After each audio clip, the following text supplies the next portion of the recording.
Quando eu tinha 13 anos e era um idiota, como a maioria dos jovens de 13 anos, eu passava muito tempo em um aplicativo extinto chamado Chatterbox. Funcionava como uma versão mais desajeitada do Discord, onde você podia conversar com estranhos online por meio de grupos comunitários ou mensagens privadas. Para contextualizar, eu devo mencionar que eu era um adolescente um pouco problemático. Cresci em uma família disfuncional, com pais ausentes, e sofri bullying severamente durante todo o ensino médio. Encontrei consolo em uma comunidade específica do Chatterbox, chamada Teens Fashion, que, como tenho certeza que você pode imaginar, era um lugar para discutir tendências de moda e estética de meados da década de 2010. Era para ser um lugar para pessoas de 13 a 18 anos, mas agora que eu tô mais velho e mais sábio, tenho certeza de que 90% das pessoas que conheci naquele servidor eram caras muito mais velhos. Através do servidor, conheci um rapaz de 17 anos chamado Jack. Não me lembro do nome do usuário dele, mas lembro dele ser uma presença gentil e carismática em nossa comunidade. Conversamos quase todos os dias durante 2 anos e ele rapidamente se tornou meu confidente número 1. Desde que entrei no ensino médio aos 14 anos, o bullying piorou, assim como minha situação em casa. E embora nunca tenha sido diagnosticado por um profissional, tenho quase certeza de que estava deprimido. Comecei a ter alguns pensamentos suicidas e quando contei a Jack sobre eles, ele pareceu solidário. Eu não culpo você. Esse mundo é um show de merda. Às vezes eu penso em acabar com tudo também. Eu fiquei satisfeito porque ele, ao contrário do meu orientador da escola e das poucas outras pessoas a quem contei sobre meus pensamentos, não apenas os ignorou e me prometeu que as coisas iam melhorar. Fiquei estranhamente encantado com sua franqueza. Você ainda é muito jovem. Ele me mandou uma mensagem uma vez. Talvez espere 1 ano ou mais. Dê outra chance à vida. Se ainda não melhorou, vamos conversar um pouco. Segui seu conselho e esperei que as coisas melhorassem, mas não vi luz no fim do túnel. Quando eu tinha 15 anos, abandonei o ensino médio. Mal saía do quarto e estava tendo problemas para realizar tarefas básicas, como escovar os dentes. Quando contei a Jack sobre meu estado, ele disse: "Sinceramente, eu também não tenho estado muito bem. Eu comprei algumas pílulas de cianeto há alguns meses, apenas esperando a hora certa." Eu fiquei surpreso ao ouvir isso. Jack sempre pareceu um cara bastante despreocupado. Depois de pensar no que ele disse por algumas semanas e fazer algumas pesquisas sobre as pílulas que ele mencionou, perguntei se poderia comprar algumas dele, só para garantir, e ele concordou. Sugeri que ele as enviasse para mim, mas depois de alguma discussão, fiquei chocado ao saber que nós dois morávamos no mesmo estado. Eu não queria dar a ele o meu endereço residencial, o único pensamento inteligente que tive durante toda essa história. Então, combinamos de nos encontrar em um lugar público, uma cafeteria a cerca de 1 hora de onde eu morava. Algumas semanas depois, a data combinada da reunião chegou e eu peguei o ônibus para a cafeteria. Eu tinha as selfies que ele postou no fórum como referência, mas quando entrei na loja e olhei em volta, não vi ninguém que se parecesse vagamente com as fotos. Dei uma volta, imaginando que ele devia estar atrasado, antes de ouvir alguém gritar meu nome na mesa do canto. Olhei para o homem que me chamou. Tinha que ser Jack, ninguém mais saberia meu nome, mas ele parecia diferente. Ele era muito mais alto e pesado do que aparecia nas fotos, e muito mais velho também. Era difícil dizer exatamente a idade dele, mas ele certamente não tinha 19. Fui até lá e perguntei seu nome, e ele me deu o nome Jack e seu nome do Chatterbox. Ele me deu um sorriso amigável quando me sentei em frente a ele. Não era um cara feio e parecia ter se esforçado muito para aparecer no nosso encontro, mas fiquei surpreso com a discrepância entre quantos anos ele deveria ter e quantos anos ele aparentava.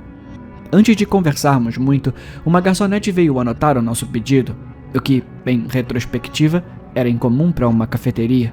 O nome da garçonete era Lydia e ela era uma pequena loira, provavelmente com uns 21 anos no máximo. Ela anotou nosso pedido e nos deixou com uma conversa muito estranha e afetada. Eu não sabia o que dizer. Eu estava animado para conhecer meu amigo de 2 anos, mas agora que estava lá, tudo parecia demais. Fiquei tão quieto que Jack pareceu ficar ofendido depois de um tempo. "Ei", ele disse a certa altura. Eu nem tinha percebido que estava desviando dos olhos dele. Mas quando olhei para ele, Ele estava me dando um olhar estranho, quase lamentável. Você tá brava porque eu ganhei peso, né? Você me acha feio. Eu fiquei surpreso. Não, eu disse. Eu não acho que você seja feio. Ele parecia genuinamente chateado.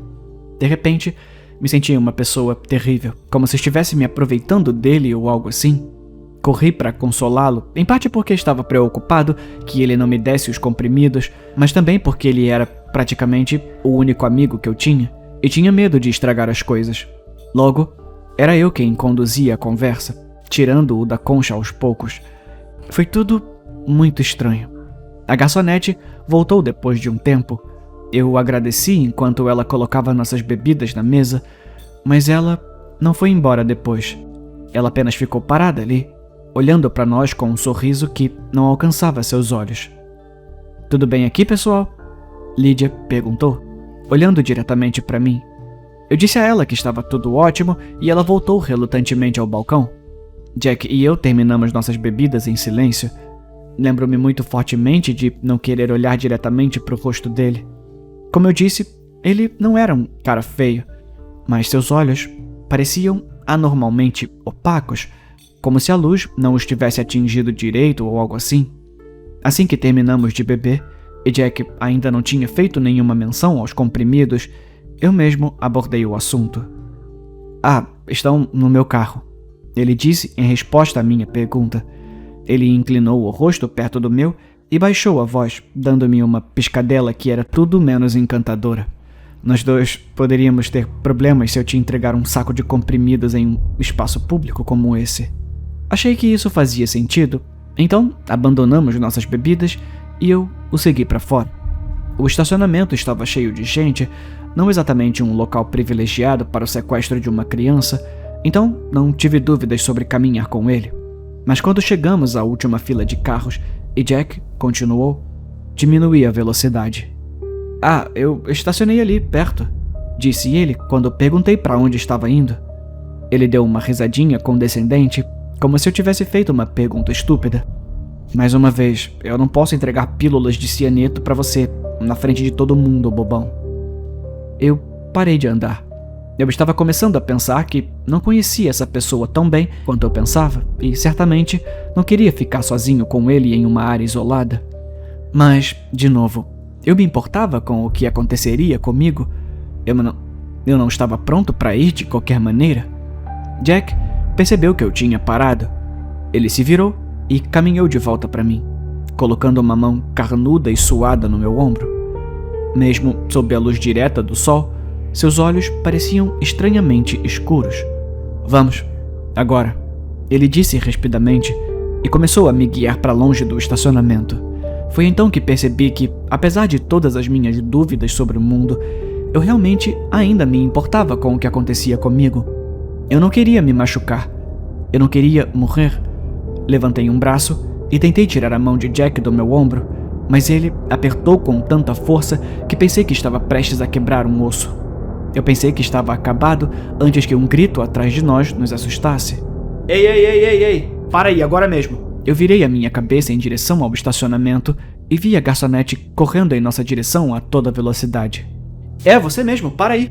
Essa mulher tinha talvez 1,5 metros e tenho quase certeza de que Jack poderia tê-la pegado e jogado como uma bola de futebol se quisesse, mas a voz dela era alta e forte e, quando ela gritou, assim que percebeu que tínhamos sido avistados, ele soltou meu ombro e saiu correndo.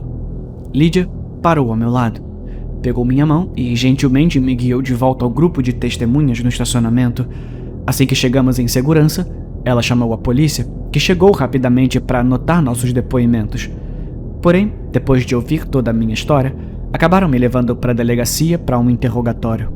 Lydia veio comigo, o que me fez sentir muito melhor. Para resumir a história, o homem com quem me encontrei não era um jovem de 19 anos chamado Jack, mas um homem de 38 anos chamado John Davis Harrison, que a polícia conseguiu identificar pelas fotos que Lydia tinha tirado na cafeteria. Ele foi preso no dia seguinte, depois que a polícia encontrou os restos mortais de 2 mulheres e um homem enfiados entre o colchão e as molas de sua cama.